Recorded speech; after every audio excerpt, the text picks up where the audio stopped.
एक ज्ञानी भूत की कहानी सुनाऊं तुम्हें। अगर उस भूत ने तुम्हें देख लिया, तुम्हें हावी हो गया तुम्हारे ऊपर, तो तुम्हें उसे स्थान देना पड़ेगा। कोई तंत्र विद्या, कोई बाबा, ऐसा कोई तांत्रिक नहीं बना जो उसका उतारा भी कर दे।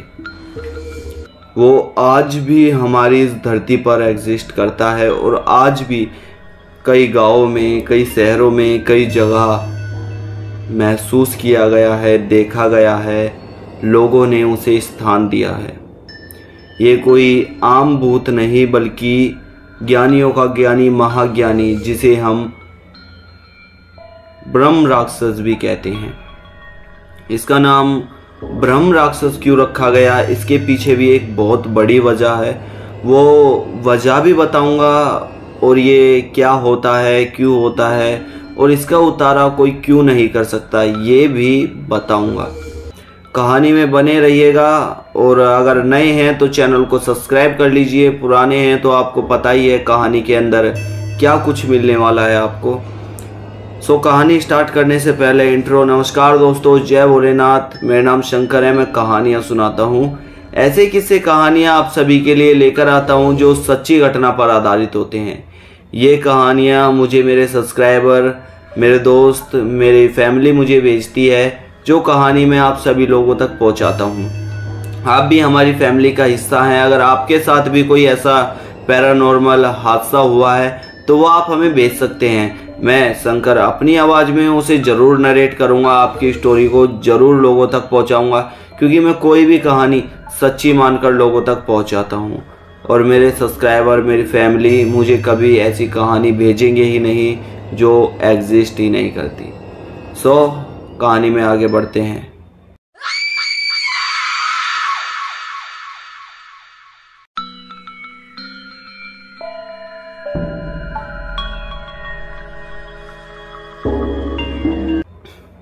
पहले तो ये जान लो कि ब्रह्म राक्षस होता क्या है। ब्रह्म राक्षस एक भूत प्रजाति का ही भूत है, जिसे हम ज्ञानी कह सकते हैं और इसे पंडित कह सकते हैं, साधु कह सकते हैं। ये एक ऐसा राक्षस होता है जो ज्ञानी, पंडित मरने के बाद बनता है। ये कोई भी हो सकता है, किसी भी तरह का ज्ञानी हो सकता है। मरने के बाद इसे अपना ज्ञान, अपनी शक्तियाँ, अपना जो भी इसके साथ ज़िंदगी में हुआ है वो सब इसके साथ ही रह जाता है जब इसे नाम दिया जाता है ब्रह्म राक्षस।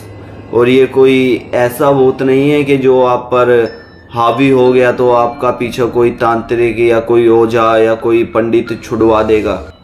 वो जब मंत्र पढ़ता है ना भूत को बाहर निकालने के लिए, तो सामने से भी मंत्रों का उच्चारण उसी तरह से आता है जिस तरह से सामने वाला उतारा करने के लिए ये मंत्र पढ़ रहा है। क्योंकि ज्ञानी तो वो भी है, विद्वान तो वो भी है। ये कहानी मुझे बिहार के एक छोटे से गांव से आई है। कहानी बहुत पुरानी है, क्योंकि ये जो लड़का है इसके दादा के पापा के साथ ये हुआ था, तो कहानी काफ़ी पुरानी हो जाती है। और पुरानी कहानियों में आपको पता ही है कितना दम होता है, जितना पुराना उतना मजबूत। एक नया गांव बस रहा था। नया गांव बसते बसते लोग वहाँ पर रहने लगे, आने जाने लगे। तो गांव में कोई मंदिर नहीं था।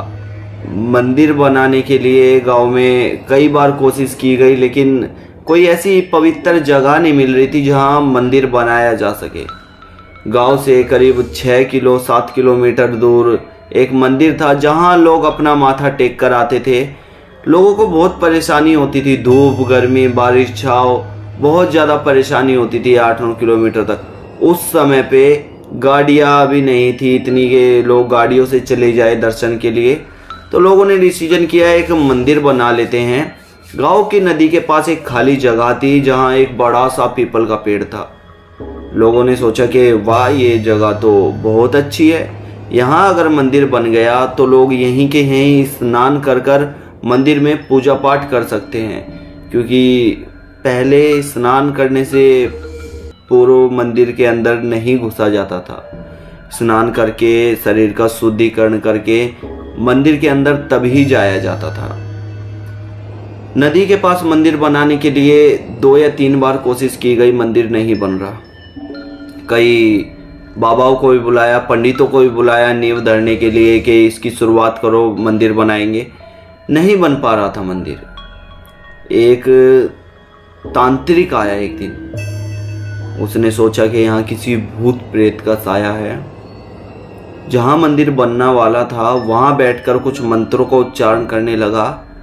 पीपल के पेड़ के पीछे से भी उन्हीं मंत्रों का उच्चारण हो रहा था, जिन मंत्रों का उच्चारण वो तांत्रिक उस मंदिर की जगह पर बैठकर कर रहा था। जिस तरह के मंत्र वो तांत्रिक पढ़ता, उसी तरह के मंत्रों की आवाज उस जगह से आती जिस जगह वो पीपल का पेड़ था। तांत्रिक थोड़ा समझदार था, थोड़ा खेला खिलाया था। खेला खिलाया का मतलब कुछ ज्यादा ही ज्ञान था। उसने तुरंत बता दिया कि इस पीपल के पेड़ पर ब्रह्म राक्षस रहता है, जब तक इसे स्थान नहीं दिया जाएगा तब तक ये यहाँ मंदिर नहीं बनने देगा। ब्रह्म राक्षस की एक खूबी होती है, अगर वो पीपल के पेड़ पे है, सबसे पसंदीदार जगह पीपल का पेड़ है ब्रह्म राक्षस की, अगर वो पीपल के पेड़ पे है, अदरवाइज आसपास आप मंदिर नहीं बना सकते हैं। पहले उस पीपल के पेड़ के नीचे उसे स्थान देना पड़ेगा, उसे पूजना पड़ेगा, उसके बाद ही आप उसके आसपास मंदिर बना सकते हैं। गांव वालों ने 4 ईंट रखी, छोटा सा मंदिर बनाया, वहां उसे स्थान दिया, जिसके बाद उस मंदिर की नींव रखी गई, मंदिर को बनाया गया। आज भी वो मंदिर उसी गांव में एग्जिस्ट करता है। ब्रह्म राक्षस कोई आम भूत प्रेत नहीं है कि चढ़ गया, खेलने लग गया, उतारा कर दिया। जब ब्रह्म राक्षस की परछाई भी दिखाई देती है ना, तो लोग पैंट में पेशाब कर देते हैं। गाय भैंस जितने बड़े बड़े सींग और चेहरा एकदम ऐसा मानो कई वर्षों से तपस्या करने के बाद कोई एक 10-11 फुट का आदमी बाहर निकल कर आया है, इस तरह का ब्रह्म राक्षस होता है। ब्रह्म राक्षस को सबसे प्यारा पीपल का पेड़ होता है।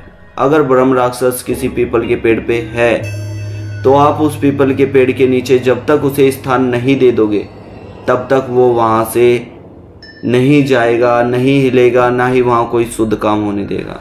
ब्रह्म राक्षस ऐसे ही किसी पे हावी नहीं हो जाता। अगर आपको पता है कि हाँ यहाँ ब्रह्म राक्षस है, वहां बैठ के अगर आप ज्ञान लेना चाहो तो ब्रह्म राक्षस आपको ज्ञान भी दे सकता है। जितना उसे पता होगा, जितना उसे ज्ञान होगा, वो सारा ज्ञान आपको समर्पित करने के लिए ब्रह्म राक्षस तैयार हो जाएगा। ये होता है ब्रह्म राक्षस। और ब्रह्म राक्षस कोई पंडित या तांत्रिक नहीं होता, ये बहुत ही शुद्ध होते हैं। जिसने कभी संभोग नहीं किया हो, जिसने कभी लोभ लालच नहीं किया हो, जिसने हमेशा ही भिक्षा मांग के खाया हो, वही ब्रह्म राक्षस बन सकता है। ये किसी भी जाति, किसी भी धर्म से हो सकते हैं। ब्रह्म राक्षस एक ऐसे भूत प्रेत माने जाते हैं, एक ऐसी शक्ति मानी जाती है जिस शक्तियों का प्रमाण हमारे पुराणों में भी किया गया है। भगवत गीता में साफ तौर से ब्रह्म राक्षस के बारे में बताया गया है। आपने पढ़ी हो तो अच्छी बात है, नहीं पढ़ी हो तो प्लीज़ एक बार सर्च कर जरूर देखना कि ये शंकर झूठ बोलता है या सच। आज की कहानी में इतना ही। अगर आपको वीडियो अच्छी लगी हो तो चैनल को सब्सक्राइब करना, साथ ही कमेंट करके आप बता सकते हैं कि आपको क्या कमी लगती है वीडियो में, आपको कौन सी वीडियो चाहिए। आज की वीडियो में इतना ही। नमस्कार दोस्तों, जय भोलेनाथ। मेरा नाम शंकर है, मैं कहानियाँ सुनाता हूँ।